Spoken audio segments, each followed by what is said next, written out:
അളിയനെ ഇവിടെ ഇരുന്ന് ചായ കുടിക്കണ വാ, ബാക്കി വീട്ടിൽ പോയിട്ട് കുടിക്കാം. ഭായ്, ഇത് സ്ഥലം വേറെയാണ്. ലോക്കൽ പോലീസ് പോലും ഇവിടെ ഒന്നും മുട്ടാറില്ല. ഓ, നിങ്ങൾ വല്ല ഊച്ചിലെ ആൾക്കാരാണല്ലോ. ഞാൻ ലോക്കലാണെന്ന് എന്നോട് ആരാ പറഞ്ഞ?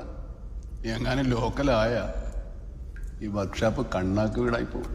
ക്യാപ്റ്റന്റെ ഭാര്യയുടെ കൂടെ കട്ടിലിന്റെ അടിയിൽ നിന്ന് പിടിച്ച കേസാണിത്. നിർബന്ധമാണെങ്കിൽ ഇയാളുടെ ഭാര്യ എന്ന് ക്യാപ്റ്റന്റെ കാല് പിടിച്ച വിടാന്നാണ് പറഞ്ഞേക്കണത്. കാല് പിടിക്കാന്നൊക്കെ പറഞ്ഞ അവളെ വളർത്തിയതും പഠിപ്പിച്ചതൊക്കെ 500-ലെ വർക്കി എന്നമ്മൻ കൂടി ആയതുകൊണ്ട് അത് നടക്കില്ല. പിന്നെ ഞാൻ കാല് പിടിക്കാം. അളിയനെ കൊണ്ട് വീട്ടിലാക്കിയിട്ട് വന്ന് ഞാൻ പിടിച്ചാൽ മതിയാ. എന്നാ താൻ അളിയനെയും വിളിച്ചോണ്ട് പോകും. ഫ്യൂസേ, ആൾക്ക് 3 വെച്ച് കിട്ടും.